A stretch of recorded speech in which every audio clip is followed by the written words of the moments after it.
अस्सलाम वालेकुम, मैं हूं डॉक्टर ताहिरा और आप प्रोग्राम देख रहे हैं सेहत सबके लिए।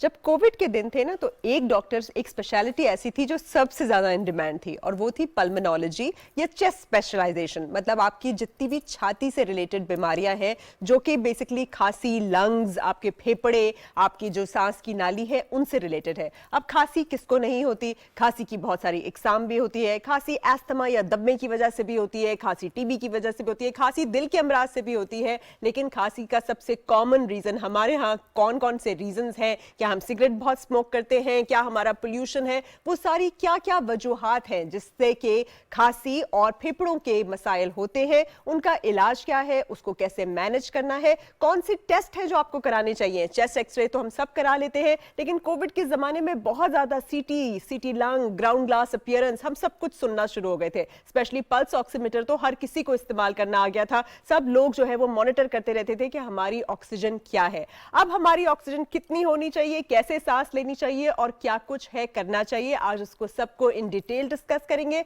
बहुत मशहूर हूं डॉक्टर साहब की, डॉक्टर शाज़ली मंजूर हमारे साथ हैं। Thank you so much. Pulmonologist हैं, चेस्ट स्पेशलिस्ट हैं। आज हम इनसे इन डिटेल बात करेंगे। हर कोई खाओ खाओ खाओ कर रहा होता है, हर वक्त ही कर रहा होता है, और स्पेशली कोविड के बाद तो डॉक्टर साहब ये एक टैबू बन गया है। जैसे ही किसी को देखो खांसी करते हुए तो लोग दूर हो जाते हैं। तो थोड़ा सा बताइए कि क्या है मोस्ट कॉमन कॉजेज ऑफ खांसी, जो ना ठीक होने वाली खांसी, किस अकसाम क्या है, ड्राई कॉफ, वेट कॉफ, ये सारा कुछ बता दीजिए। जी, अस्सलाम वालेकुम, शुक्रिया आपके बुलाने का इस प्रोग्राम में। देखें, वो कोविड के ज़माने में तो खांसी ज़रा मुख्तलिफ थी। आजकल जो खांसी वो चल रही है वो ज़्यादातर ये एलर्जीज़ का सीज़न आया हुआ है। आपको पता है पोलन के बहुत ज़्यादा तस्करा हो रहा है, अखबार में भी, टीवी पोलन पे काउंट भी आ रहा पोलन होता है, काउंट आ रहा मॉनिटर है। भी करते हैं। तो आई थिंक तो जो अभी जो खो हो रही है लोगों की, ये एक तो परसिस्टेंट चली आ रही है। जो नवंबर दिसंबर में हमने वक्त गुजारा, इसमें इन्फ्लुएंजा भी था, फ्लू भी था जी। और कोविड भी इसमें आया था। फिर मुख्तलिफ रेस्पिरेटरी ट्रैक्ट वायरसेस जो जी। थे वो उनका हमलावर जी। होता है इन मौसम में। तो कुछ लिंगरिंग कॉफ होती है। फिर कुछ मरीज़ होते हैं जो क्रॉनिक, जैसा आपने जिक्र किया, क्रॉनिक स्मोकर्स होते हैं जी। या क्रॉनिक एस्थमेटिक होते हैं या जिनको क्रॉनिक एलर्जीज़ होती है, उनको ये फिर खांसी रहती है। तो जो ड्राई कफ और वेट कफ में फ़र्क होता है कि जो वैसे खांसते रहते हैं टुक टुक, जैसे आप अभी आपने किया, बिल्कुल सही आपने उसका जो है ना वो हाल बता दिए, खाओ को टुक टुक, मुझे भी थोड़ी सी हुई हुई है। तो ये एनवायरनमेंट की वजह से है और ये पोल्यूशन है। लिंगरिंग सी थोड़ी सी है। जो वेट कॉफ होती है वो यूजली हम देखते हैं कि अगर कोई respiratory tract, upper respiratory tract infection है या लोअर रेस्पिरेटरी ट्रैक्ट इन्फेक्शन है, उसमें हो जाती हैं। और वेट कॉफ से मुराद ये होती है कि बलगम आता है, खांसी करते हैं। यूजली थोड़ी बहुत ही बलगम निकलना, नेज़ल डिस्चार्ज हर एक का हो सकता है और लोग क्लियर करने के लिए भी निकाल लेते हैं, विच इज़ गुड। लेकिन अगर वो बलगम का रंग चेंज हो रहा है और ज़्यादा आ रही है और उसके साथ बाकी अलामात हैं, बुखार है, तो वो फिर हमें उसके बारे में ज़रा थोड़ा सा तशवीश हो जाती है। अच्छा, जब हम इन्फ्लुएंजा या फ्लू की बात करते हैं, उसमें देखिए हर साल ही फ्लू आता है, पहले भी आता था, अब भी आता है, कोई नई बात तो नहीं है, लेकिन कोविड में बहुत ज़्यादा सेंसेशनलाइज हो गया। हर साल फ्लू की वैक्सीन भी एडवाइज्ड होती थी क्योंकि फ्लू का स्ट्रेन भी चेंज हो जाता है। तो कितना अच्छा है कि लोग जो है वो एक्चुअली फ्लू का एक तो वैक्सीनेशन लगा लें और दूसरा इम्यूनिटी बूस्टिंग के लिए, बेसिकली अपनी कुव्वत मुदाफ़ियत बढ़ाने के लिए। उस ज़माने में बहुत ज़्यादा विटामिन सी, विटामिन डी क्या कुछ बिकना शुरू हो गया था, लेकिन नेचुरल अंदाज में what is the best way कि आप फ्लू से प्रिवेंशन कर सकें? जी, देखिए, फ्लू शॉट ईयरली आती है और कोविड से पहले तो हम लोगों को ये कहते थे कि आप फ्लू शॉट लगाएं। और जो ख़ास तौर पे एलर्जिक पेशेंट्स होते हैं, जिसका हमने जिक्र किया कि जिनको नेज़ल एलर्जीज़ होती है, जो नॉर्मल कोल्ड की सिम्टम्स के साथ आते हैं, नज़ला है, ज़ुकाम है, आँखों में इरिटेशन है और टुक टुक लगी हुई है, या फिर एस्थमेटिक पेशेंट्स हैं, तो उसमें हम एडवाइज़ ये करते थे, या ओल्ड पेशेंट्स हैं, मल्टीपल मेडिकल प्रॉब्लम्स हैं, कि आप ये फ्लू वैक्सीन लगाएं। कोविड के दौरान फ्लू वैक्सीन आ नहीं सकी, आपको शायद पता होगा। और दूसरा ये एलर्जीज़ में मैंने तो अपनी प्रैक्टिस में सिग्निफिकेंटली जो है ना इसमें डिक्लाइन देखा है, या ना होने के बराबर पोलन में और बाकी जो एलर्जिक सीज़न गुजरता है उसमें देखा। उसकी मेन वजह आई थिंक एक किस्म की पोल्यूशन का कमी होना, जाहिर बात है आपने देखा कि वो उन्होंने लगाया हुआ था, लॉकडाउन लगा हुआ था। पहले तो पूरे शहरों में, पूरे मुल्क में हुआ, फिर शहरों में हुआ, फिर उन्होंने रिस्ट्रिक्टेड एरियाज में किया, फिर मास्क का इस्तेमाल बहुत ज़्यादा हो गया था, फिर गाड़ियों का इस्तेमाल कम था, मतलब बहुत सारी चीज़ों ने इफेक्ट किया। वो 2 साल हमने ये एलर्जीज़ के पेशेंट बहुत कम, उनके एलर्जीज़ ठीक हो गए। जाहिर बात है कोविड की वजह से जो आना था लोगों को, वो अपनी एलर्जीज़ खुद लेके आए और अपने मसले जो थे उनको रेस्पिरेटरी ट्रैक्ट के, वो अलहदा था, लेकिन उसका इससे कोई ताल्लुक नहीं था। ये इतनी ज़्यादा अलार्मिंगली रेज नहीं हुए जिस तरह हर साल होते हैं। इम्यूनिटी के लिहाज से एक तो फ्लू शॉट का मैंने आपको बता दी कि वो उनमें लगाया जाता है जिनको एलर्जिक पेशेंट होते हैं, उनको हर साल लगाना चाहिए, अक्टूबर नवंबर में आ जाती है, डेफिनेटली लगाना चाहिए। इसकी वजह है कि वायरस म्यूटेट करता है, अपने आप को चेंज करता है। दूसरा ये है कि इम्यूनिटी बढ़ाने के लिए आपको सबसे बेहतरीन ये होता है कि आपने अपनी बैलेंस डाइट रखनी है, आपने नींद अच्छी करनी है, आपने एक्सरसाइज करना है। मैं प्रो नहीं हूँ वाइटामिन का, वाइटामिन उनको दी मैंने मेरे ख्याल से लोगों के अपने मशवरे करने पे और लोगों के जोर डालने पे मैं कोविड में लोगों को विटामिन्स दिया करता था। हाँ, जो बीमार हैं, जिनको मेडिकल प्रॉब्लम्स हैं, जिनकी खुराक अच्छी नहीं है, बूढ़े लोग हैं या यंग बच्चे हैं, चिल्ड्रन हैं, और उनमें आप जो है विटामिन ज़रूर प्रिस्क्राइब करते हैं, लेकिन विटामिन से ज़्यादा अच्छी खुराक, एक्सरसाइज और नींद का जो है ना एक टाइम का, वो ज़्यादा काउंट करता है। ठीक है, इसमें जो क्लियर फ्लूइड्स का रोल है, जैसे बार बार कहा जाता है कि भाई आप क्लियर फ्लूइड्स लें, सूप लें, यखनी लें, या फिर जैसे चाय कॉफ़ी भी लें, गरम लें, और दूध जो है या दूध के प्रोडक्ट्स ना लें, ये क्या मिथ्स हैं, क्या ये वाकई हेल्पफुल हैं? और स्टीम का क्या रोल है, स्टीम इनहेलेशन कितनी अच्छी है आपके लिए? देखें, ये मिथ्स भी हैं और कुछ फैक्ट भी हैं। मतलब पुराने ज़माने से हमारे सोशली हमें ये कहा जाता था कि जी आप अंडे का इस्तेमाल ज़्यादा, गर्म चीज़ों का इस्तेमाल ज़्यादा करें तो उससे ठीक होगा, दूध पिएं, या ये यखनी है, से रेशा बनता है, ये भी तो कहा जाता है। दही का इस्तेमाल लोग रोक लेते हैं, दूध का इस्तेमाल, राइस ना खाएं, लेकिन इसका कोई डायरेक्ट इफेक्ट नहीं है। वो बहुत कम पॉपुलेशन, ये बहुत कम होते हैं बच्चे ख़ास तौर पे जिनको इन चीज़ों, डेयरी प्रोडक्ट्स से एलर्जीज़ होती हैं। तो मुझे कहना चाहिए कि बाज़ लोग क्या करते हैं कि सारा कुछ स्टॉप कर, कीमा भी नहीं खाना, गोश्त भी नहीं खाना, ये भी नहीं खाना, वो भी नहीं। तो मैंने कहा फिर हवा खाएंगे आप? तो इसमें आपने ये कि अपनी बैलेंस डाइट रखनी है हर चीज़। हाँ, जिससे किसी को एलर्जी है, कुछ कहते हैं कि जी मैं कोई ऐसी चीज़ खा लेता हूँ जिससे मुझे एलर्जी हो जाती है, या वैसे ये वेरी अनलाइकली सी बात है किसी को किसी डाइट से। क्लियर फूड्स भी आपको लेने चाहिए, लेकिन क्योंकि इसमें डिहाइड्रेशन हो जाती है, म्यूकस निकलता है, बुखार हो जाता है, तो आप इसलिए क्लियर फ्लूइड्स लें। आप उसमें जूसेस भी ले सकते हैं जो खट्टे ना हो, सावर ना हो। आप इसमें वाटर का इंटेक भी रख सकते हैं। आप इसमें कोल्ड ड्रिंक्स वगैरह आप नहीं ले सकते, डेफिनेटली इस तरह की जो फिजी ड्रिंक्स है वो नहीं ले सकते। और बाकी है कि कहवा है, चाय है, कॉफ़ी। मैंने ये देखा कि चाय और कॉफ़ी ज़रा गले को वो करती है, सूद आउट नहीं करती, ये ड्राइनेस करती है। अच्छा। तो इसका इस्तेमाल आप कम करें, लिक्विड्स का इस्तेमाल दूसरे तरीके से आप ज़्यादा कर सकते हैं। मतलब कहवा और चाय नहीं पीनी? नहीं, ये एक मिथ्स ही है वैसे। अच्छा। लोग करते भी, हमारे बूढ़े बुजुर्ग भी करते थे अगर लेना है, लेकिन जो चाय और कॉफ़ी है वो उसका इस्तेमाल कम करें। कहवा आप ले सकते हैं। अच्छा, बेसिकली ग्रीन टी ले सकते हैं, कहवा ले सकते हैं, उसके अंदर जिंजर का और हनी का, जिंजर और हनी, और जिस तरह लेमन भी मेरे ख्याल से एक खटास है, तुर्श है, वो गले को खराब करेगा। बेसिकली जिंजर हनी ही जी, टू मच भी ना करें। जिस तरह वो कोविड में तो लोगों ने पता नहीं सना मक्खी का ये कर दिया, वो कर दिया, उससे और लोग बीमार होने लगे। तो टू मच ये चीज़ें नहीं करनी चाहिए। जी सही। अच्छा, अब आप थोड़ा सा मुझे बताएंगे कि बहुत सारे लोग कॉफ सिरप्स पीना शुरू हो जाते हैं, तो कॉफ सिरप में कुछ तो ऐसी चीज़ें होती है जो कॉफ सप्रेसेंट होती है, जैसे हमारा डेक्स्ट्रोमेथार्फन वगैरह, और कुछ जो होती है वो एक्सपेक्टरेंट होती है, जिससे कि बलगम उखड़ती है और बाहर की तरफ निकलती है, और कुछ जो है वो सिंपली एक सेडेटिव होता है ताकि आप बिल्कुल ही सुला देते हैं इंसान को ताकि वो खांसे ना। तो इसमें बहुत ज़्यादा मिसयूज़ भी होता है, बहुत ज़्यादा लोगों को आदत हो जाती है कि उन्होंने खूब सारा कॉफ सिरप पिया, मीठा भी होता है, नींद भी अच्छी आती है, बच्चों को भी पिला देते हैं कि सूट डाउन कर लें। तो ये मिसयूज़ के ऊपर भी बात करें, और कॉफ सिरप को कैसे सिलेक्ट करना है, कौन सी चीज़ें जैसे वो ग्वानाफिसिन है या कौन कौन से इंग्रेडिएंट्स हैं जिनको देखना है? देखिए, वो डिपेंड करता है कि आपको कॉफ किस वजह से आ रही है। ठीक है, अगर लिंगरिंग कॉफ है 2-3 वीक से ज़्यादा हो गई तो आप अपने डॉक्टर के पास जाएं।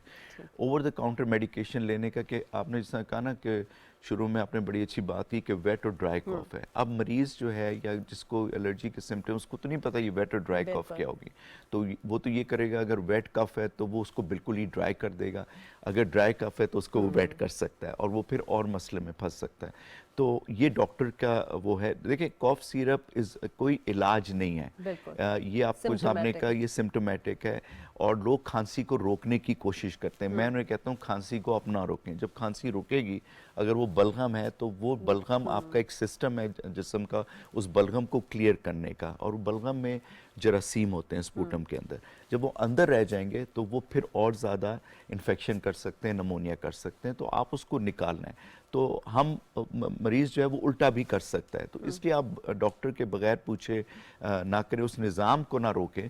और खांसी हमेशा मरीज़ों को समझाया जाता है कि खांसी किसी वजह से हो रही है, हम उसका इलाज करते हैं। जिस तरह बड़ी कॉमन सी बात कर देता हूँ कि अगर किसी को सर में दर्द है और उसका ब्लड प्रेशर ज़्यादा है, तो आप उसके सर के दर्द का इलाज तो नहीं करेंगे, आप तो उसके ब्लड प्रेशर का इलाज करेंगे। तो मेरे ख्याल से ये कॉमन सेंस है। कॉलर की जानिब भी बढ़ते हैं। जी अस्सलाम वालेकुम। जी कौन कहाँ से और क्या सवाल है? मैं तारिकुर रहमान बात कर रहा हूँ गिलगित बल्तिस्तान से। जी बताइए। जी मुझे तकरीबन कम से कम 35 साल से जो है एलर्जी की शिकायत है जी, और जुकाम मुझे समझ लें कि 24 घंटा जुकाम रहता है, खुसूसन किसी मजलिस वगैरह में और कहीं मीटिंग वगैरह में जाता हूँ तो मुझे ज्यादा सिचुएशनल जो है थोड़ा सा प्रॉब्लम होता है। और ये डस्ट एलर्जी और कांच की एलर्जी, और यहाँ क्योंकि गिलगित बल्तिस्तान में हम लोग जरिए काम ज्यादा करते हैं तो जैसे दरख्तों पे चढ़ते हैं तो वहाँ से फिर एलर्जी हो जाती है। जहाँ मैं जाता हूँ कोई घास मेरे चेहरे पे लग जाता है उससे भी एलर्जी, और फिर खांसी भी होता है, जुकाम भी शुरू होता है, आंखों से और नाक से पानी बहने। और कोई एंटी एलर्जिक से यहाँ के डॉक्टरों को दिखाया तो वो कहते हैं आपको एलर्जी है, एंटी एलर्जिक दवाई खा के गुजारा कर रहा हूँ, इसका कोई हल बताइए। ठीक है जी जी, मेरे ख्याल से बहुत कॉमन सी बीमारी है, इनको जाहिर बात खुद ही बताया कि ये दरख्तों पे और इनका काम जो है वो फील्ड से है, ज़रूरी काम है, तो इनके लिए तो बेस्ट ये होगा कि आप मास्क पहन के बाहर निकलें। आप एंटी एलर्जिक कुछ जो है जिनके कोई साइड इफेक्ट नहीं, न्यू जनरेशन है आप लें, लेकिन इनके लिए फ्लू शॉट हर साल में इन्हें लगाना चाहिए। और बाहर जब निकलें तो ये मॉइस्चराइज़र, मतलब आप माशाल्लाह अपनी फील्ड में ज़्यादा हमसे काबिल हैं, तो आप बता सकते हैं कि जी इनको कोई मॉइस्चराइज़र क्रीम लगाना चाहिए मुंह पे, हाथों पे या बेयर स्किन के ऊपर। इसी तरह बाहर निकलें तो नाक के अंदर या वेज़लीन लगाएं या थोड़ा सा ये ऑलिव ऑयल आप लगा सकते हैं। तो इन चीज़ों से अगर आप करें तो आपकी एलर्जीज़ जो है वो बेहतर हो सकती हैं। ये क्रॉनिक प्रॉब्लम है और डॉक्टर्स के कहने पे इनको चाहिए कि दवाइयाँ मुस्तकिल खाएं, और जब अवॉइड करेंगे, जब आप परहेज़ करेंगे तो आप ठीक हो। जैसे मैंने कोविड का जिक्र किया कि उस ज़माने में हमारी एलर्जीज़ इसीलिए कम हो गई कि लोगों का इंटरेक्शन कम हो गया था, पोल्यूशन कम हो गई थी, तो मास्क पहनना, सिर्फ मास्क पहनने से बहुत सारी चीज़ों को आप जो है वो प्रिवेंट कर सकते हैं। मतलब ये जो आपका एलर्जी टेस्ट है, आप जाके एलर्जी टेस्टिंग करा सकते हैं ना, उसमें आपको एक लिस्ट मिल जाती है जिससे पता लग जाता है कि कौन कौन सी चीजें इनहेल मतलब सांस लेने से, कौन कौन सी चीजें खाने से, कौन कौन सी चीजों के लगने से आप एलर्जिक हैं, तो आप एक तो उनको अवॉइड करते हैं, उनके एलर्जी शॉट्स भी होते हैं, और जैसे आप already long term allergy medication खा रहे हैं वो तो आप खा ही रहे हैं, एटोपिक बहुत सारे बच्चों को ये दोनों चीजें इनके कुछ साइड इफेक्ट नहीं होता एलर्जिक मेडिसिन लेने का। अगर आप डेली, जिस तरह इसको मैं ये मिसाल लोगों को देता हूँ कि वो कहते हैं जी अपने सारी उम्र हमें कुछ चीज़ ऐसी बताएं कि जी हम बिल्कुल ठीक हो जाएं। हर चीज़ का इलाज इस तरह नहीं हो सकता, क्योंकि इन्होंने अपना खुद बताया कि इनकी वर्क एनवायरनमेंट ऐसी है, ये बाहर निकलते हैं, अपने फील्ड्स पे जाते हैं, काम करते हैं, दरख्तों पे चढ़ते हैं, इनका एक्सपोजर बाहर है, तो आप उसको तो नहीं बंद कर सकते। तो उसके लिए है कि आप थोड़ी बहुत ही अपनी दवाई लेते रहें, और उसका दवाइयों का नुकसान नहीं होता। जिस तरह लोग ब्लड प्रेशर, शुगर या किसी और बीमारी के लिए आप हर वक्त दवाई खाते रहते हैं उसको कंट्रोल करने के लिए, ये बीमारी भी ऐसे ही होती है। आप कंट्रोल करें और आप कोई दवाई लेते हैं तो आप ठीक रहेंगे। बिल्कुल। अच्छा डॉक्टर साहब, अगर इस खांसी के साथ मुस्तकिल आपको लो ग्रेड फीवर रहे, मतलब बहुत ही कम सा बुखार रहता है रोज़ाना, आपका वज़न भी गिर रहा है, आपके ओवरऑल आपको भूख भी नहीं लग रही, और हमारे यहाँ जो कि बहुत ज़्यादा कॉमन प्रॉब्लम है ट्यूबरक्लोसिस, टीबी, तो उसके कौन से सिम्टम्स हैं खांसी से रिलेटेड एक तो, और उसका फ़ौरन कौन सा हमें टेस्ट करा लेना चाहिए, और फिर टीबी मेडिकेशन हमने किस तरह लेनी है और ठीक हो जाएगा नहीं हो जाएगा। और फिर अक्सर होता है कि बहुत सारे लोग बाहर जा रहे होते हैं तो उनके आ जाता है रिजेक्शन वीज़ा में कि भाई उनके जो है वो आ गया, निकल आया, दिख गया, भाई पैच दिख गया, कॉक्स दिख गया, जो भी दिख गया, तो इसके बारे में थोड़ा बताइए। देखिए जो भी कॉफ मैंने आपको कहा ना 2 वीक से ज़्यादा, 2 हफ्ते से ज़्यादा हो, लिंगरिंग कॉफ है, खांसी के ज़्यादा आ रही है, चाहे वो ड्राई है या वेट कॉफ है, आप फ़ौरन डॉक्टर के पास जाएं। फिर वो डॉक्टर का काम है कि वो जो है टेस्ट करे। यूजली वो एलर्जिक कॉफ निकलती है या थोड़ा बहुत क्रॉनिक ब्रोंकाइटिस या नाक के अंदर गिरने से ये क्रॉनिक कॉफ रहती है। लेकिन जिस तरह आपने जिक्र किया कि उसके साथ अगर और अलामात हैं, मतलब उसमें ये है कि खांसी शदीद हो रही है, बाज़ लोगों को खांसी में थोड़ा सा खून आने लग जाता है, खांसी प्रोलॉन्ग्ड है, ठीक नहीं हो रही, वज़न कम हो रहा है, खाने का दिल नहीं कर रहा, नकाहत है, बुखार है, तो या कोई पुरानी हिस्ट्री भी है, कोई उनकी फैमिली मेंबर्स है, उनका कांटेक्ट की हिस्ट्री है, किसी को टीबी हुई है, तो फिर आप डॉक्टर के पास जाएं। और सिंपल टेस्ट है, वो एक एक्सरे है। हाँ, उसकी और भी वजूहत हो सकती हैं, कुछ और बीमारियां हो सकती हैं जिससे वजन कम हो, लेकिन डॉक्टर कुछ टेस्ट प्रिस्क्राइब करके आपको बता सकता है। वंस टीबी इज डायग्नोज, इसका इलाज बहुत अच्छा है, आजकल जदीद दौर है और पुराने वक्त का नहीं, कुछ 70-80 ईयर्स पुरानी बात नहीं है कि लोगों को सामने सैनिटोरियम में रख लिया जाता था, अलहदा कर दिया जाता था और जो भी उसमें चीज़ें थी, तो वो आपके एक ख़ास दवाइयाँ हैं, वो WHO से। कॉलर ले लेते हैं, फिर कंटिन्यू करेंगे। जी अस्सलाम वालेकुम। जी कौन, कहाँ से? मैं बात कर रहा हूँ। जी बताइए। मुझे एक बीमारी की एलर्जी है, जो कि मतलब अगर मुझे बच्चे को जुकाम हो तो वो अगर खांस जाए और वो उसकी जो छींक है वो मेरे पे आ जाए, तो फिर मुझे डायरेक्ट उसी टाइम जुकाम हो जाता है। नहीं, आपने कहा किसको जुकाम हो तो आपको हो जाता है? अगर बच्चे को जुकाम हो तो बेसिकली आपकी कुव्वते मुदाफियत कम है। ठीक है, उम्र कितनी है आपकी? मेरी उम्र 18 है। 18 साल है। ओके जी, थैंक यू। बेसिकली इनकी कुव्वत मुदाफियत कम है, किसी से भी एक्सपोज होते हैं तो इनको जल्दी हो जाता है, और आपने जैसे जिक्र किया मास्क का, और ये क्या करें कि इनकी कुव्वत मुदाफियत बेहतर हो, बैलेंस डाइट हो। इनको पता है कि इनकी जो है इनको हो जाता है बच्चों से। बच्चे जो होते हैं वो सबसे कॉमन स्प्रेडर्स होते हैं, फौरन देते हैं अपने घर में बूढ़े लोगों को, जो भी उनके साथ हैं, ये इनकी तरह के जिनकी इम्यून आपने का सिस्टम स्ट्रांग नहीं है, तो इनको चाहिए कि जैसे ही बच्चों को हो या उनसे अलहदा हो जाए कुछ दिन, ये 2-3 दिन की बात होती है जिसमें वायरस बहुत ज़्यादा शेड होता है, जिसमें कोविड में हम कहते थे कि 2 से 5 दिन है, और वो उसमें उनको मास्क पहनाए, खुद भी मास्क पहने, कमरे को अलहदा कर लें, बाकी ये कि एंटी एलर्जिक अपनी शुरू कर दिया करें, तो कोई इतना मसला नहीं होगा। बच्चे स्कूल से ये बीमारियाँ वायरस पूरे साल लाते रहते हैं, ये कॉमन होता है, तो आप चूँकि ये एलर्जिक पेशेंट हैं और इनका ज़्यादा इनको फ़ौरन कैच करते हैं, तो इनको कुछ एहतियाती तदाबीर करनी चाहिए। इसके अलावा कोई एंटी हिस्टामीन कुछ ले लिया करें, जो ओवर द काउंटर होता है, एंटी एलर्जिक वो हैं। और जो सबसे बड़ी इंपॉर्टेंट बात आप जिक्र कर रहे थे कि वो इनको इम्यून रिस्पॉन्स को बेहतर बनाने के लिए खाना अच्छा करें, डाइट करें, मल्टीविटामिन ये ले सकते हैं, और हर साल ये फ्लू शॉट लगाए। ये पेशेंट हैं जिनको हर साल खुद से फ्लू शॉट लगाना चाहिए। ठीक है, तो आपने सुन लिया, हर साल आपने फ्लू शॉट भी लगाना है, विटामिन भी ले सकते हैं, विटामिन सी, विटामिन डी आपका रिच होना चाहिए, और खाना जो है वो बैलेंस्ड। मैं पढ़ रही थी कि आपके जो वो है पोर्टफोलियो, उसके अंदर स्लीप मेडिसिन भी है, और हमें रेगुलर स्लीप की बहुत ज़रूरत है, क्योंकि आजकल हमारे बच्चे जो हैं पूरी रात जागे रहते हैं और पूरा दिन सोते रहते हैं। तो थोड़ा सा बताइए कि रात की नींद क्यों इंपॉर्टेंट है, उसको किस तरह से इंड्यूस करना है, और प्रॉपर स्लीपिंग क्या होता है, और स्पेशली कुछ लोग जो स्नोर कर रहे होते हैं, उन्हें जैसे सीपैप की जरूरत पड़ती है, वो भी मेंशन। बिल्कुल इंपॉर्टेंट। देखिए स्लीप जो मेरी स्पेशलिटी वो डिफरेंट स्पेशलिटी एक, हाँ वो, लेकिन आपने उसमें खुद ही बात जिक्र की, ये जो स्लीप स्पेशलिटी यूजुअली हम लोग करते हैं जो ओवरवेट पेशेंट्स होते हैं या ओबीस पेशेंट्स होते हैं, और उसमें आप जिक्र कर रही थी कि उनको स्नोरिंग होती है, रात वो मल्टीपल टाइम्स जागते हैं, सुबह जब उठते हैं तो नींद कंप्लीट नहीं होती, वो बार बार सोते हैं, अपने काम में मुश्किलात होती हैं, तो ये एक अलहदा जो है बीमारी है, और ये बहुत कॉमन है जो कि अंडर डायग्नोस्ड है। बिल्कुल।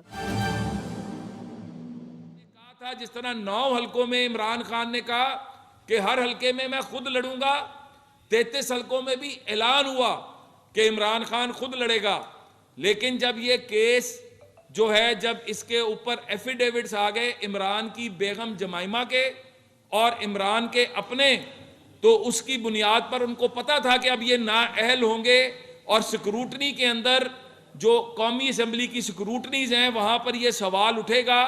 तो मेरा आज कौम से सवाल है कि ये भगौड़ा क्यों भागा 33 हलकों से, सिर्फ और सिर्फ अपनी उस नाजायज औलाद को छुपाने, सिर्फ और सिर्फ 62-63 से जान छुड़ाने। आज पाकिस्तानी कौम इसकी हकीकत जान चुकी है। इमरान खान की कहानी खत्म हो चुकी है और अगले चंद दिनों के अंदर अगर आइन और कानून के मुताबिक काम हुआ तो ये जो नकली लंगड़ा है ये आपको जेल के अंदर नजर आएगा, सारी उम्र के लिए नाअहल नजर आएगा। और अभी तो हिसाब बाकी है, अभी तोशा खाना का हिसाब बाकी है, अभी तुमसे फॉरेन फंडिंग का हिसाब बाकी है, अभी तुमसे मालम जब्बा, बिलियन ट्री, सुनामी, किस किस चीज का नाम लूं, अभी फरा गोगी जब आएगी वो जो कुछ बताएगी। तो ये अब इनकी करप्शन नहीं चलने लगी, इनका सिर्फ एक ही मकसद है, सियासी अदम इस्तेहकाम पैदा करके पाकिस्तान में इन्वेस्टमेंट ना आने देना। जिस तरह 2014 में धरने देकर चाइना के के प्रेसिडेंट का दौरा कैंसिल करवाया था, श्रीलंका के वजीर आजम का दौरा, सदर का दौरा कैंसिल कराया था, इसी तरह आज सऊदिया इन्वेस्ट करना चाहता है, चाइना इन्वेस्ट करना चाहता है, यूएई इन्वेस्ट करना चाहता है, टर्की इन्वेस्ट करना चाहता है। किस किस मुल्क का नाम लूं?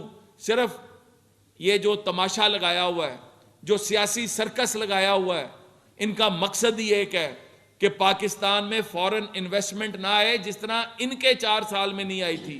लेकिन अल्लाह के फजल से आईएमएफ का मुआहदा भी हो रहा है, इनके मुंह पर चपेट पड़ रही है और उसके बाद ये दुनिया के ममालिक इन्वेस्ट भी कर रहे हैं। डॉलर अल्लाह के फजल से रोज अब नीचे आ रहा है, मईशत इस्तेहकाम पकड़ रही है, जो दहशतगर्दी है उसके खिलाफ हमारा रिजॉल्व है। मैं आज कहता हूं, आज इमरान खान को अंदर कर दें, पाकिस्तान में अमन हो जाएगा। आज इमरान खान को केसेस जो हैं उनका फैसला कर दें, पाकिस्तान के अंदर सियासी इस्तेहकाम आ जाएगा। आज इमरान खान के पिंकी पीरनी, फरा गोगी, जुल्फी बुखारी, इसके जो कारे खास हैं उनको पकड़कर उनके मुंह खुलवा लें और कुछ ना करें, वो मूनो सलाई भगौड़ा उसको पकड़कर ले आए। पंजाब के अंदर जो पिछले चंद महीनों में जो कुछ हुआ, इमरान खान के साथ मिलकर जो इन्होंने कमाई की, सब कुछ साफ हो जाएगा और पाकिस्तान अपने पैरों पर खड़ा हो जाएगा। बहुत शुक्रिया।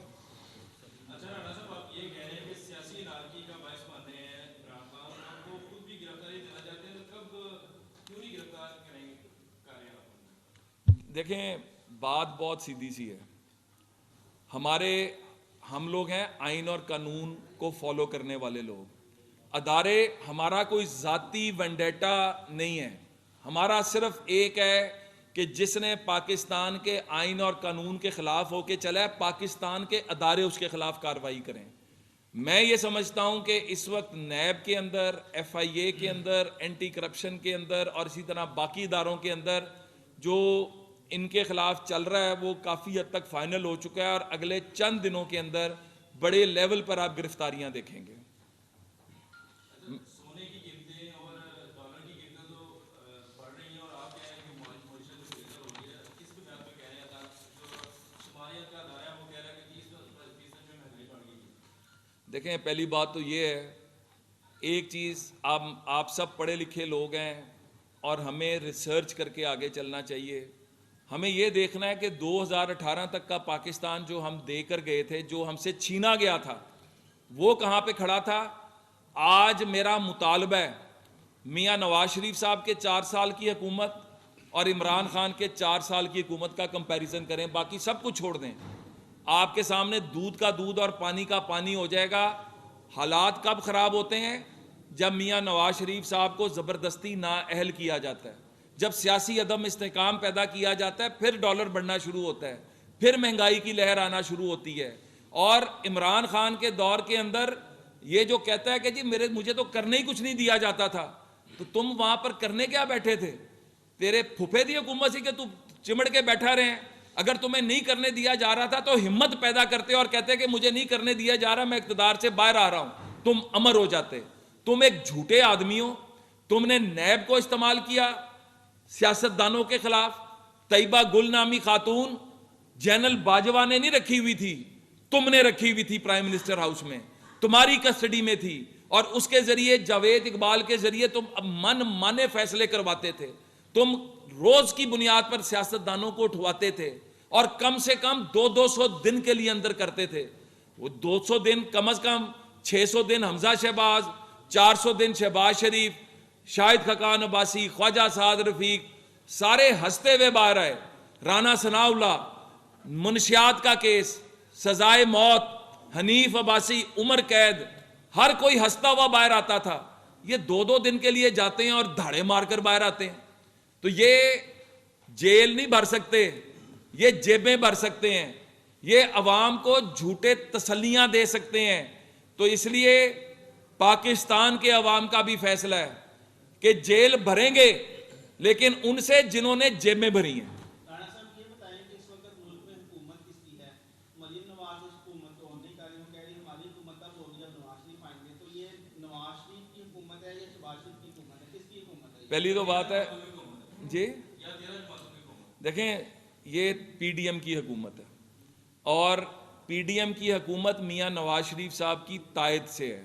मरियम नवाज शरीफ साहिबा का जो बयान है उसको सियाको सबाक से हटाकर जो है वो पेश किया जा रहा है। ये जो कुछ आज चल रहा है, ये 13 की 13 जमातें जिसमें मुस्लिम लीग नून भी शामिल है और ये सब मिलकर चल रहा है। ये मैंने फिर कहा, पाकिस्तान दिवालिया होने जा रहा था। हमने वक्ती तौर पर अपने सियासी कैपिटल की कुर्बानी दी है रियासत को बचाने के लिए। तारीख जो है ना, तारीख सब कुछ साफ करके सामने ले आती है। जिस तरह तारीख के अंदर किरदार निकल कर आ गए कि 2014 का जो धरना था, लंदन प्लान कहां पर बना, किसने कराया, कौन लोग मुहर्रिक थे, इसी तरह तारीख बताएगी कि अगर पाकिस्तान की ये 13 जमातें ये फैसला ना करती तो आज आप 272 के पेट्रोल पे जो है परेशान है। यहां पे 1000 रुपए का पेट्रोल नहीं मिल रहा था। श्रीलंका को देखें जहां पे दिवालियापन आया। तो ये जिंदा कौमें वक्ती तौर पर मुश्किल फैसले करती हैं और उन फैसलों पर खड़े होना पड़ता है। हम अल्लाह के फजल से खड़े हैं और हम रिलीफ भी दे के देंगे। बारी बारी बारी बारी आपने अभी बात की है कि कानून और आइन के मुताबिक हम चलेंगे और उससे इमरान खान के खिलाफ जो कार्रवाई बनती हुई वो करेंगे। कानून और आइन में लिखा है कि 90 रोज में इलेक्शन होना चाहिए। पंजाब में जो है वो 1 माह से ज्यादा टाइम हो चुका है, लेकिन अभी तक इलेक्शन नहीं होने जा रहा। क्या ये कानून की खिलाफ वर्जी नहीं हो रही? देखें, बिल्कुल नहीं हो रही। कानून और आइन ये भी कहता है कि फर्द वाहिद के फैसले जो हैं वो कभी भी नहीं चलने। हमारे कानून आइन में लिखा हुआ है ना, आर्टिकल 6 क्या है कि फर्द वाहिद और उसके साथ जो उसके एकम्प्लिसेस हैं उनकी विम्स एंड विशेस पे नहीं चलना, किसी के हमने ख्वाहिशात पे नहीं चलना। ये बता दें कि असेंबलियां तोड़ी क्यों गई। 12 घंटे के अंदर आप वोट ऑफ कॉन्फिडेंस लेते हैं और उसके बाद असेंबलियां तोड़ देते हैं। किस बुनियाद पे? अगर आपके मर्जी और मंशा के मुताबिक चलना है तो फिर पाकिस्तान तो उसी तरह चलेगा जिस तरह 2018 से 2022 तक चला। तो पाकिस्तान को बचाना है, पाकिस्तान को मजबूत करना है और आइन और कानून के मुताबिक इलेक्शन जो है, ये भी कहता है आर्टिकल 81 कि कौमी असेंबली और प्रोविंशियल असेंबली के इलेक्शन इकट्ठे होने हैं। तो जिस दिन कौमी असेंबली का टेन्योर पूरा होगा उस दिन पंजाब में भी इलेक्शन होगा, KPK में भी होगा, बलूचिस्तान में भी होगा, सिंध में भी होगा और वफाक में भी होगा।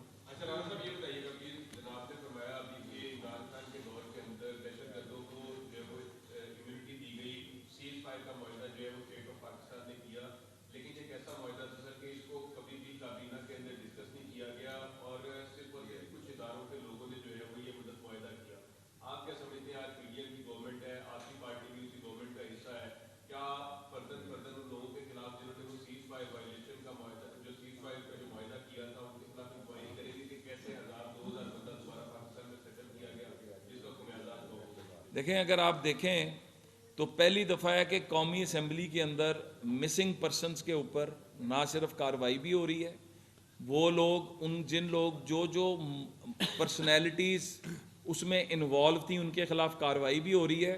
तो ये स्टेप बाय स्टेप होता है। बिल्कुल, अगर आप एक मजबूत पाकिस्तान चाहते हैं तो फैसले पार्लिमान से निकलने चाहिए, फैसले जमहूरी अदारों को करने चाहिए, उनके ऊपर स्टैंप जो है जमहूरी इदारों की होनी चाहिए। और जब तक नहीं होगी तब तक यही होगा जो हो रहा है। तो ये हमारा रिजॉल्व है कि हमने पार्लिमान को भी मजबूत करना है, पार्लियामेंट को मजबूत करना है और फैसले जो अवाम के वोटों से मुंतखब आए हुए लोग हैं उनके थ्रू कराना। यही जो इमरान खान का बयानिया है कि फैसले जमहूरी इदारों को करने चाहिए, तो पीडीएम के फैसले कौन कर रहे हैं? देखें, पहली बात तो ये है कि इमरान खान को तो बात करने जे भी नहीं देती। जो बंदा पापा कहता रहा, बाबा बना के रखा बाजवा को, बे से बाजवा, बे से बाबा, अब वो बे से इमरान खान बगैरत बन गया कि वो कहता है कि जी मुझसे तो ये फैसले पूछे बगैर किए जाते थे, तो क्या मुंह में चुनचुना लिया हुआ था? आपने भी कहा था कि हिम्मत पकड़े, तो उन्होंने हिम्मत पकड़ ली, आप क्यों साथ नहीं जब इक्तदार में हो, हिम्मत तब पकड़नी चाहिए। यहाँ पर बहुत जनरल्स, मैं खुल के कहूँगा, बहुत जजेस और बहुत ब्यूरोक्रेट्स जब रिटायर हो जाते हैं, फिर उनके अंदर वतन की मोहब्बत जाग जाती है। वतन की मोहब्बत तब जागनी चाहिए जब आपके पास इक्तदार होता है, और अल्लाह के फजल से हमारे पास इक्तदार है।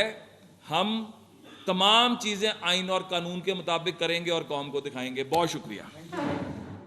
मुस्लिम लीग नून के रहनुमा राना मशहूद अहमद लाहौर में न्यूज़ कॉन्फ्रेंस से खिताब कर रहे थे। उनका कहना था कि इमरान खान आर्टिकल 62-63 से बचना चाहते हैं। इमरान खान 33 हलकों से सिर्फ अपनी जान छुड़ाने के लिए भाग रहे हैं। अभी तोशाखाना, फॉरेन फंडिंग, बालम जब्बा, बिलियन ट्री सुनामी का हिसाब बाकी है। तहरीक इंसाफ का मकसद है कि सियासी अदम इस्तेहकाम पैदा करके पाकिस्तान में बैरूनी सरमायाकारी को रोका जाए।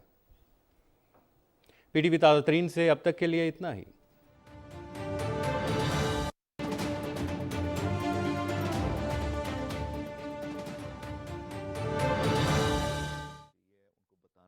ज़्यादा हमारा काम जो है डॉक्टर्स का भी होना चाहिए कि हम उनको एक्सप्लेन तो करें। डीप ब्रीथिंग एक्सरसाइजेज में आप क्या सजेस्ट करेंगे? कौन सी डीप ब्रीथिंग? देखिए, डीप ब्रीदिंग एक्सरसाइज आप एक तो वो ले सकते हैं जिसको इंसेंटिव हम स्पायरोमीट्री कहते हैं। आप खुद भी बैठ के सांस लंबा लेके रोक सकते हैं, मतलब कपल ऑफ मिनट्स आप कर सकते हैं, और during a day couple of times आप कर सकते हैं। तो ये हमें भी करनी चाहिए, हर बंदे को करनी चाहिए, लंबे लंबे सांस लेके वो करना चाहिए। तो ये कुछ उसकी वो है। लेकिन जो इस तरह के मरीज़ हैं उनको फिर प्रॉपर हम चेस्ट फिजियो कराते हैं, उन्हें फिर एक्सप्लेन किया जाता है, या उनके साथ जो उनका केयर टेकर है उसको बताया जाता है कि आपने इस तरह इनके मतलब चेस्ट फिजियो करनी है, किस तरह पोजीशन बनानी है, कैसे करना है, स्टीम देनी है या स्टेमनेबुलाइजर देना है, वो पूरा फिर उनको समझाया जाता है। अच्छा डॉक्टर साहब, एक और चीज़ ये, कोविड में भी लोग मल्टीविटामिन्स तो धड़ाधड़ लेना शुरू हो गए, लेकिन हमारे यहाँ ट्रेंड बहुत ज़्यादा है। पहले स्मोकिंग होती थी, अब वेप है, अब तरह तरह की और चीज़ें आ गई हैं जिसको वो इनहेल कर रहे होते हैं, and they think it is very good for their health. Specially हमारा जो यूथ है वो बहुत मिसगाइडेड है, बहुत ग्लैमर एडेड है, उसको साथ कॉन्सर्ट्स हो रहे होते हैं। तो थोड़ा सा आप बताएंगे इन सबको कि किस तरह से स्मोकिंग ऑफ एनी फॉर्म, ये हुक्का पार्टी, शीशा, व्हाटएवर जो भी है, इसके जो नुकसानात हैं और कैसे वो इरिवर्सिबल है? जी, पहले बात है कि I am very against smoking. मैं एडवोकेसी करता हूँ, मैं मरीज़ों के साथ भी करता हूँ, मरीज़ नाराज़ भी हो जाते हैं मुझसे।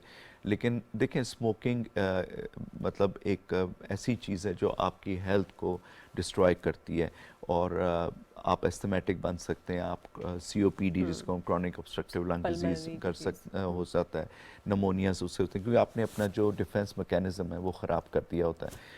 फिर ये होता है कि उसमें आपको TB हो सकती है, और लास्टली कैंसर होता है इसमें। और डब्बियों पे भी अब बना हुआ है, हुकूमत पाकिस्तान ने भी कर दिया, लेकिन कोई लोगों को अब टैक्स भी लगा दिया, लेकिन फ़र्क कोई नहीं पड़ेगा। आपको पता है डब्बियाँ सिगरेट की डब्बियों पे उन्होंने बना दिया है, लेकिन जो दूसरी डब्बियाँ है ना, जो इलेक्ट्रॉनिक सिगरेट्स एंड वेप्स है, वो बहुत अट्रैक्टिव है, उन पे नहीं बना हुआ। अच्छा, इसमें देखें, जब ये वेप शुरू हुआ था तो इन्होंने काउंटर किया, और इसके पीछे एक बहुत बड़ी मतलब लॉबी होती है, क्योंकि देखा गया है कि अगर आप वेप करते हैं और 2 से 3 साल बाद यही बच्चे, जो यंगर जनरेशन है हमारी, ये फिर सिगरेट में अल्टीमेटली एडिक्ट हो जाती है। तो आप मतलब अल्टीमेटली आपने उनको सिगरेट स्मोकर ही बनाना है।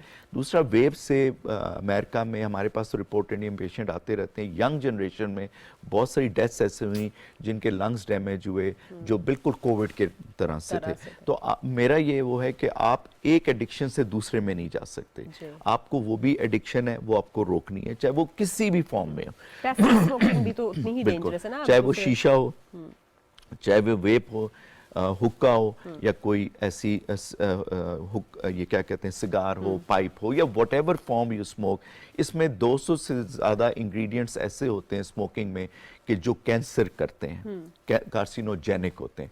अच्छा, लोगों का कॉन्सेप्ट ये है कि शीशा पिएंगे तो वो पानी में से जाके तो वो प्यूरिफाई हो, बल्कि ये होता है कि, और ये हुक्का की भी बात है कि जब वो पानी से मिलता है तो वो ऐसे केमिकल रिएक्शन करता है कि वो सिगरेट से भी डेंजरस हो जाता है। और 1 घंटा, ये मैं आपके इसमें नेशनल TV पे ये बात करना चाहता हूँ, पता भी होगा लोगों को, कि 1 घंटा शीशा पीने ऐसे ही है जैसे आपने 100 सिगरेट पिया।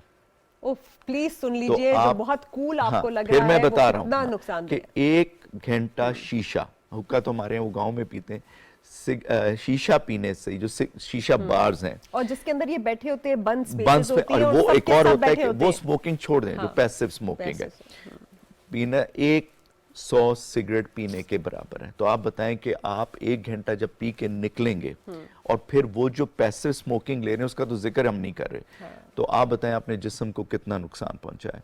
तो आई थिंक कि ये चीज़ ठीक नहीं है।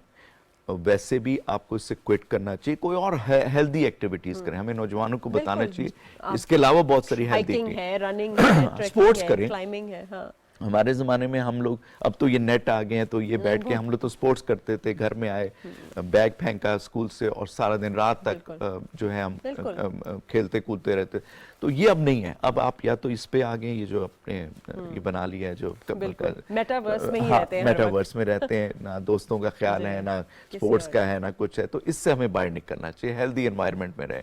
हाइकिंग है, अब देख रहे हैं नौजवानों में ट्रेंड है, वो जाते हैं, फिर आप दूसरे प्लेसेस में जा सकते हैं, जिस तरह जो मरी है, नथिया गली है, आप जाएं वहाँ फिरें, मतलब आप ये इस टूरिज्म पे वो करें, तो बजाय इसके कि आप घर में बैठ के ये लेके और सारा दिन आप इसको देखते रहे एक घर में। स्पेसेस की बात है ना डॉक्टर साहब, ये भी एक बीमारी है, हो गया। ये भी एक बीमारी है। बच्चे जो हैं सबके सब उन्होंने बिल्कुल खिड़कियां दरवाजे बंद कर ये भी दिए, बीमारी है। सनलाइट में जी, भी नहीं sunlight पे जाते भी नहीं आते। और बिल्कुल क्लोज रखते हैं। और माँ बाप भी क्या करते हैं, जैसे सर्दियां भी आती हैं तो सारे खिड़की दरवाजे बंद कर देते हैं, बहुत वार्म कर देते हैं, बहुत ज्यादा सर्कुलेशन नहीं रहती एयर की, तो हवा नहीं आती, सर्कुलेशन और वेंटिलेशन पे बताइए। फिर धूप नहीं आती, विटामिन डी की कमी है, विटामिन की कमी है, वो सारा इसी से। हमारे जमाने में या बाहर लोग बैठते थे, वरांडे में बैठते थे, लॉन में बैठ जाते थे, हाँ, तो पिकनिक्स मनाते थे, चले जाते, अब वो चीज़ें नहीं है। तो ये एक आपकी हेल्थ के ऊपर एक बहुत बड़ा इसका इफेक्ट है। वेपिंग इन एनी फॉर्म, कोई भी वेपिंग हो, वो ठीक नहीं है। अल्टीमेटली आप सिगरेट स्मोकर बन जाएंगे, और आप हैं, क्योंकि वो अगेन जो रिएक्शन होता है वो आपको, it's not a good habit. Young लोग पी रहे हो इससे, मतलब ये और अच्छी बहुत सारी चीज प्रेग्नेंट औरतें भी जाके शीशा प्लेस में या जहाँ पे उनके हस्बैंड्स या जो भी कर रहे होते हैं यूज, वो बैठी रहती है, उनको नहीं पता कि कितना हार्मफुल है। तो घरों में आ जी, शीशा तो घरों में, भी घरों में उन्होंने जगह बनाई हुई है, शीशा रूम चलिए, बनाया। कॉलर जी, अस्सलाम वालेकुम जी, बताइए कौन बोल रहे हैं, कहाँ से? मैं कराची से जहिया बात कर रहा हूँ जी, बताइए। मुझे सवाल ये करना है कि डॉक्टर साहब को पहले सलाम हो, मुझे ये सवाल करना है कि हम कराची में रहते हैं, यहाँ तो डस्ट बहुत है, तो आप एलर्जी से बचते हैं, फिर हर आदमी दूसरे एलर्जी का मरीज है। लेकिन मेरा सवाल ये डॉक्टर साहब से, डॉक्टर साहब जैसे मैं रेगुलर एक दवाई यूज करता हूँ, एंटी एलर्जी यूज करता हूँ, तो मुझे थोड़ा सा प्रॉब्लम ये है कि साइनस की प्रॉब्लम है, लेकिन मुझे ये डर है कि एंटी एलर्जी रेगुलर इस्तेमाल से उसके क्या असरात हो सकते हैं, इसके नुकसान क्या है। दूसरी ये बात है कि डस्ट की एलर्जी जो है वो तो हम इससे अवॉइड नहीं कर सकते, तो हम इसकी प्रिवेंशन कैसे करेंगे? जो हम बाहर निकलते हैं हमारे कराची तो पूरा डस्ट से भरा हुआ है, तो हम इसकी प्रिवेंशन के लिए क्या कर सकते हैं? ये मेरा सवाल है। Thank you so much. Thank you ji, शुक्रिया, आपने सलाम किया। वालेकुम अस्सलाम।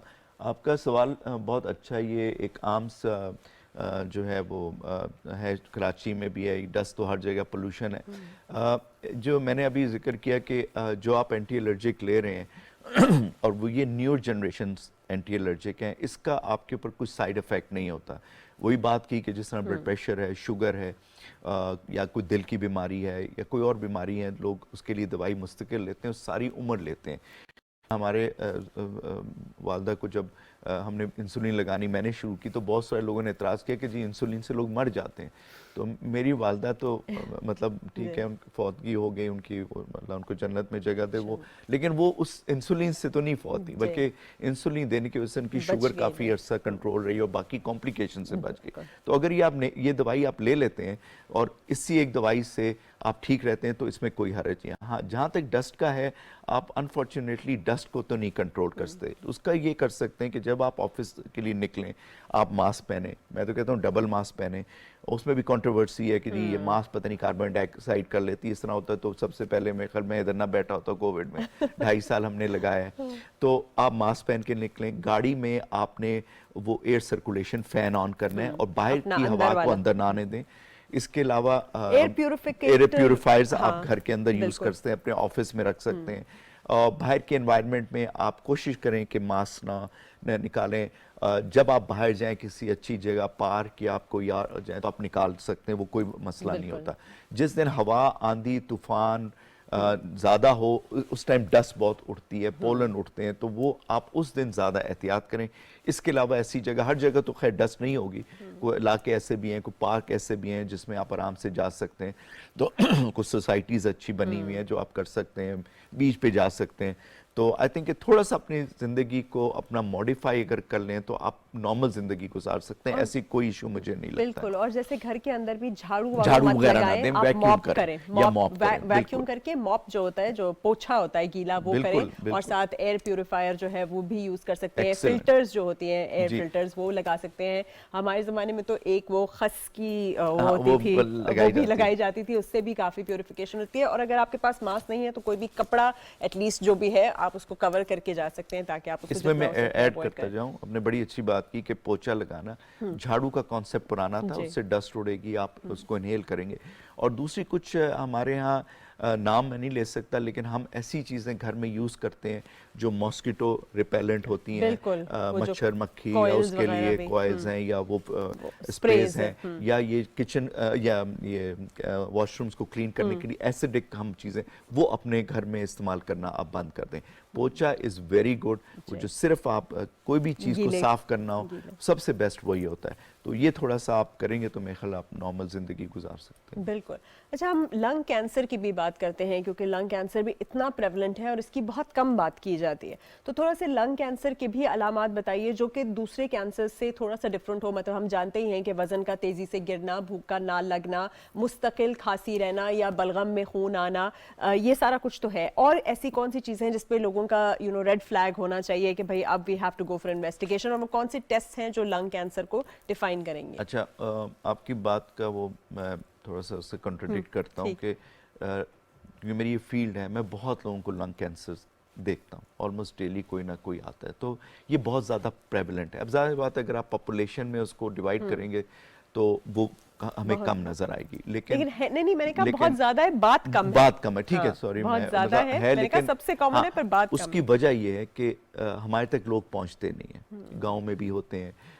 इसके अलावा लोगों को अवेयरनेस नहीं है, वो कहते हैं जी कोई बीमारी है, चाहे वो मतलब बूढ़ा है तो मतलब वैसे ही कमज़ोर हो रहा है, या यंग लोग हैं वो इधर उधर की दवाइयाँ लेते हैं, अंडर डायग्नोस्ड है, लेट डायग्नोसिस है इसकी। और इसमें यह है कि सबसे नंबर 1 कॉज वही आपके प्रोग्राम के इसमें के नंबर 1 कॉज इज स्मोकिंग, और मैं वो डेली देखता हूँ। अगर किसी बंदे को कोई स्पॉट या उसके एक्सरे में कोई ऐसी मुझे शुबे वाली चीज़ नज़र आती है तो सबसे पहला सवाल मेरा उससे होता है कि आप स्मोकर है, और आप यकीन करें कि 99.9% वो यही कहेगा मैंने स्मोकिंग की है। बाकी कुछ अदर रिलेटेड चीज़ें हैं, पोल्यूशन है, जिससे वो काम करता है, माइनिंग है, कोई और चीज़ें हैं इस तरह, तो उससे आपको हो जाता है। या क्रॉनिक अगर लंग्स कार हो गया, टीबी या किसी वजह से, उससे हो सकता है। वो बहुत कम हम देखते हैं, लेकिन ज़्यादा जो है वो यही है कि जो स्मोकिंग है वो नंबर 1 कॉज यहाँ नहीं पाकिस्तान में, इन द वर्ल्ड है, और number 1 cause of death smoking related वो भी यही है। कौन सा है जो सबसे जी, पहले? उसका कॉलर ले लें फिर हम इसको कंटिन्यू करेंगे। जी अस्सलाम वालेकुम। अस्सलाम वालेकुम जी, कौन बोल रही हैं, कहाँ से? मिसेस फहीम मुफ्ती बोल रही हूँ, इस्लामाबाद। जी, कैसे हैं आप? ठीक ठाक अल्हम्दुलिल्लाह। डॉक्टर साहब से बात हो सकती? जी जी बिल्कुल, बताइए। अच्छा जी, मैंने पूछना है कि वो जिस तरह पेशेंट का आपने कहा दमा या एलर्जी का जो होता है तो वो मास्क लगाए। आज ऐसे पेशेंट्स हैं जो मास्क लगाते हैं सांस में तकलीफ होती है, वो मतलब नहीं लगा सकते, तो क्या करना चाहिए इसके? तो बहुत ही रेलेवेंट है, क्योंकि मैं खुद उनमें से हूँ कि बहुत सफोकेटिंग फील होता है और नहीं लगा सकते, और बिल्कुल फिर उनको क्या करना चाहिए? जी, देखिए उसमें ये कि एलर्जी के कुछ मंथ्स होते हैं, जैसे ये पोलन का भी शुरू हो रहा है, मेरे ख्याल शुरू हो चुका होगा, अभी आप अखबार में पढ़ेंगे, आप देखें डेली के पोलन काउंट कितना है, अगर वो राइज हो रहा है। लास्ट ईयर रिकॉर्ड आया था 45,000 पोलन का, और कुछ एरियाज हैं इस्लामाबाद के, इनका ताल्लुक भी इस्लामाबाद से, तो ये अखबार पढ़ के देख सकती हैं रोज़ाना, ये गूगल में सर्च करें, आज इस्लामाबाद का पोलन का फ़ोन पे भी आ जाता है। तो आपने उन दिनों बाहर की एक्टिविटी कम करनी है, और ज़्यादा ये बता दूं कि पोलन काउंट सुबह अर्ली मॉर्निंग से उसका राइज होता है, मिड डे या आफ्टरनून में वो डाई डाउन हो जाता है। तो आप आउटडोर एक्टिविटीज़ इन मंथ्स में या इन पीरियड में आप कम रखें। और आपको ये नहीं है कि आप बाहर नहीं निकल सकती, आप बेशक मास्क ना पहने, लेकिन आप घर से जब निकलें, आपने कोई काम की जाना है तो आप गाड़ी में फ़ौरन बैठ जाएं, पौधों, फूलों, क्यारियों, दरख्तों के पास ना जाएं, आप खड़े ना हो, गार्डनिंग ना करें, तो आप सेफ रह सकती हैं विदाउट मास्क पहने हुए भी। और जिन दिनों ये हाई पोलन काउंट हो उन दिनों आप आउटडोर एक्टिविटीज़ कम करें। अगर शॉपिंग करने जाना है, किसी से मिलने जाना है, गाड़ी में बैठे हैं, वही है उसको फ़ैन पे चला दें ताकि वो एयर सर्कुलेट करें, निकले, बाहर के अंदर ना आए। और घर में आप ह्यूमिडिफायर लगा दें और आप निकलें, अपनी जगह पे जाएं जहाँ भी आपने जाना है। अगर मास्क नहीं है तो आप थोड़ा सा कपड़ा ऐसे करके जा सकते हैं। मतलब दे आर, मैंने आपको कहा कि नाक में आप वेज़लीन लगा सकते हैं, आप ऑलिव ऑयल का इस्तेमाल कर सकते हैं, वो इसको जो है वो रोकता है, वो अंदर जाने, बेसिकली नाक। आपके जो आपके इलाके में जो शटलकॉक बुर्का होता है ना, वो बहुत ही एरी, वेंटिलेटेड और बड़ा ही कन्वीनियंट होता है। जबरदस्त होता है, आपको हर चीज से बचाता है, हर चीज से बचा लेता है, हर किस्म के थ्रेट से भी बचा लेता है। और कोविड में भी सबसे ज्यादा वो कन्वीनियंट था, it was more convenient than mask. मैं वो लोगों को कहता हूं जो हमारे खवातीन में जो हिजाब लेती हैं वो पहनती, मैंने कहता हूं ये बेस्ट आपको पता है, प्रिवेंशन मैंने है। उस जमाने में जब ट्रैवल किया ना, तो मैंने वो बुर्का पहनना बहुत ज्यादा बेहतर समझा वो भी बहुत जबरदस्त नकाब है। के साथ कंपेयर टू मास्क। और यकीन माने it was way more convenient, comfortable to travel as well. मैं तो कहता हूं कि वो हमारा ड्रेस कोड भी हाँ, होना नजर आता है, चाहिए। बिल्कुल वो पूछ रहे नजर आता है, बिल्कुल जी। नजर आता है, अच्छी तरह नजर आता है। आपको पता है, आपको बहुत प्रोटेक्टेड फीलिंग होती है, Protected feeling हर तरह होती से है, होती है, आप जी। कन्वीनियंट खुला डुला घूमते हैं। वो ख्वातीन तो- जो मेरे पास आती हैं जिन्होंने जी। ये पहना होता है, मैं कहता हूं आपको तो मास्क पहनने की भी बिल्कुल जरूरत नहीं है, जरूरत नहीं है, आप आपका तो ये प्रोटेक्टेड हैं। आप यू आर प्रोटेक्टेड। और अगर आप इस इलाके से हैं तो और भी ज्यादा प्रोटेक्टेड हैं, तो मैं उनको भी कहूंगी कि वो भी वो पहनना शुरू कर दें, तो उनका काफी आराम आ जाएगा। अच्छा डॉक्टर साहब, अब हम वाइंड अप के करीब भी पहुंच रहे हैं, तो आपने एक बहुत अच्छा मैसेज दिया था in terms of smoking and शीशा जो कि लोग पीते हैं, और स्मोकिंग उन्होंने बिल्कुल नहीं करनी। फिर आपने दूसरा जो कहा कि आपने डिहाइड्रेटिंग हो जाता है बहुत ज्यादा अगर आप कॉफी या चाय पिए, वो ड्राई करते हैं जी, ड्राई कर देते हैं। फिर आपने कहा सेल्फ मेडिकेट नहीं करना, क्योंकि आपको नहीं पता कि ड्राई कॉफ है या वेट कॉफ है, और उस हिसाब से आप सिर्फ कॉफ सिरप नहीं लेंगे, उस सिम्टम को बाकायदा सिर्फ सप्रेस नहीं करना, बल्कि आपने उसकी कोर जो एक्चुअल कॉज है उसको रूल आउट करना है। फिर वायरल इन्फेक्शन और एंटीबायोटिक इन्फेक्शन का भी आपने फर्क किया। अच्छा, थोड़ा सा मुझे ना इन्वेस्टिगेशंस का बता दें, ये जो हम पीक फ्लोमेट्री करते हैं, स्पायरोमेट्री होता है, फिर आपका चेस्ट एक्सरे है, फिर आपका जो लंग फंक्शन टेस्ट है, इनका थोड़ा सा फर्क बता दें, सीटी, एमआरआई, क्योंकि बहुत ज्यादा कुछ लोग जो है ना उनको अनफॉर्चुनेटली लैब्स वगैरह ओवर टेस्ट कर देती हैं, तो वो बता दीजिए। जी देखें, ओवर टेस्टिंग का भी कोई फ़ायदा नहीं होता। लोग हमसे सवाल करते हैं कि जी ये टेस्ट का बता दें, मैंने कहा ये टेस्ट मैंने तो आपको नहीं लिखा था। ओवर टेस्ट के नुकसानात ज़्यादा हैं, आप पैसे कोविड मैंने बहुत देखा, मतलब ऐसे ऐसे गूगल से करके मतलब ज़रूरत नहीं होती थी। हम अगर 4 टेस्ट लिखते थे तो वो 10 करके आ जाते थे। 50-50 हज़ार रुपए खर्च करना, हर 3 दिन बाद सीटी करना, ये सब गूगल है, ये ऑल या मशवरे हैं लोगों के ना, उनमें उन लोगों को नुकसान ज़्यादा। मैंने जैसे आपका प्रोग्राम की तरफ से मैं मैसेज लोगों को देना चाहता हूँ कि आप डॉक्टर ना बने, ठीक है ना। हम यहाँ पे पहुँचे आज और ये तालीम है हमारी एक, चलो हम 100% नहीं कर सकते, जाहिर बात है, वो अल्लाह से अल्लाह की तरफ वो होता है, अल्लाह ताला शिफा देता है, मौत ज़िंदगी वो देता है। लेकिन डॉक्टर जो होता है वो एक मसीहा होता है, उसको पता होता है, अगर वो अच्छा डॉक्टर है वो आपको बताएगा, आप उसके पास जाएं। अगर वो आपको पसंद नहीं, किसी और डॉक्टर के पास चले जाएं। लेकिन खुद से जब आप सेल्फ मेडिकेशन करते हैं तो आप बीमारी को बहुत दूर लेके चले जाते हैं, और फिर आप डॉक्टर से क्वेश्चन करते हैं आके कि जी डॉक्टर साहब हम तो ठीक नहीं हो रहे। हाँ। तो उसमें वही आपकी बात है कि एंटीबायोटिक लेना, इन चीज़ों को करना खुद से, आप बीमारी को एक जैसे कहते हैं ना एक मुश्किल उसमें डाल देते हैं, एक कॉम्प्लिकेट कर देते हैं। तो गुंजल जिसे हम कहते हैं ना आम ज़ुबान, हमने वो बना दिए, हम डॉक्टर के लिए बना दिया, अपने लिए बना दिया, फिर आप टेस्ट करेंगे, दवाइयाँ खाते हैं, पता नहीं लोग ये सारा दिन करते रहते हैं। गूगल में ये लिखा होता है, मेरे पास खांसी, एक मरीज है कहती है मुझे खांसी हमारे पास तो ज़्यादा आते हैं कि मुझे जी वो कैंसर हो गया। मैंने कैसे पढ़ा, तो कहते हैं वो मैंने गूगल सर्च किया तो उसने लिखा खांसी की लास्ट स्टेज तो कैंसर ही होगी। तो बहरहाल टेस्ट आप ज़रूर करवाएं, आप करें, लेकिन डॉक्टर से पूछ के करवाएं, क्योंकि आप गलत टेस्ट करा देंगे, पैसे नुकसान हो जाएगा, डॉक्टर फिर आपको कहेगा, फिर आप डॉक्टर से कहेंगे कि जी बहस करेंगे, जी आपने ये टेस्ट क्यों लिख दिए, मैं तो खुद इतने टेस्ट कराए। तो इस तरह की अब सोसाइटी ऐसे बन गई है कि पहले ये होता था कि आप डॉक्टर के पास जाते थे, ये भी मैसेज मैं देना चाह रहा हूँ कि डॉक्टर के पास जाते थे, डॉक्टर जो बात करता आराम से नुस्खा लेके वो आ जाते थे। अब वो एक Q&A सेशन शुरू हो जाता है और उस पे डॉक्टर को, क्योंकि हम आपको डॉक्टरी नहीं पढ़ा सकते, बिल्कुल। हम आपको और मशवरा उसके दे logics सकते हैं, भी नहीं उसकी बता सकते, लॉजिक भी नहीं उसका पूरा बता नहीं बता सकते, सकते। क्योंकि एक एक्सरे पढ़ने के लिए इसके लिए हमने कितने साल गुजारे ये हमें पता है। बिल्कुल, और एक्सपीरियंस भी हाँ। बताता है, रेलेवेंस तो भी आप सारा डॉक्टर कुछ। से पूछें बस, जी। मतलब वो अगर मैकेनिक के पास जाएंगे, उससे कहेंगे ना कि ये इसमें क्या चीज़ है, तो मैकेनिक कहेगा आप जी रहने दें, हमें गाड़ी ठीक करने दें। हाँ। तो बात ये है कि जो पीक फ्लो मीटर है या ये जो आप कर रहे होते हैं, इसके वो आपको डॉक्टर बताता है कि वो एक चीज़ हम चेक करते हैं, वो एयर फ्लो चेक करते हैं कि कम है कि ज़्यादा है। तो वो डॉक्टर अपने क्लिनिक में कर सकता है या कुछ ऐसे आपको मिल जाती है चीज़ जो अपने घर में टेस्ट कर सकते हैं। थैंक यू तो so much will doctor educate. साहब, Thank you बहुत very बहुत much. शुक्रिया, thank you so much. Pulmonologist, chest specialist हमारे साथ डॉक्टर शाज़ली मौजूद थे और उन्होंने बहुत ही की पॉइंट्स आपको बताए हैं। आज के बाद आपने ये सारी चीजें बिल्कुल फॉलो करनी है, स्पेशली किसी भी हुक्का या शीशा प्लेस या स्मोकिंग से या वेप से बिल्कुल ही दूर रहना है और अपने प्यारों को भी उससे बहुत ज्यादा दूर रखना है। और आप इतने सारे ब्यूटी ट्रीटमेंट्स हम करते हैं, इतने विटामिन भी खाते हैं, अपनी सारा कुछ करते हैं और कहते हैं हम खूबसूरत हो जाएं, लेकिन इतनी बड़े इस मसले को नहीं समझते कि स्मोकिंग या स्मोक से सबसे ज्यादा आपको एक्चुअली ऑक्सीडेटिव स्ट्रेस मिलता है, जिससे आपकी पूरी सेहत भी और हर चीज जो है वो खराब हो जाती है। एक्सरसाइज की तरफ जाएं, वेंटिलेशन की तरफ जाएं, अपनी खिड़कियां दरवाजे खुले रखें, बहुत ज्यादा वार्म अप करने की भी जरूरत नहीं है, एयर प्यूरिफायर भी यूज कर सकते हैं, मॉप भी लगाना है, खूब सारी बैलेंस डाइट खानी है, उसके अंदर सारा कुछ होना चाहिए, फ्रूट्स, वेजिटेबल्स, मसनूई चीजें कम से कम रखें, पूरी रात की नींद लें और डीप ब्रीदिंग के एक अच्छी सी अंदर सांस लें और खुश रहिए। बहुत बहुत शुक्रिया देखने का, इंशाल्लाह फिर मुलाकात होगी। अल्लाह हाफिज।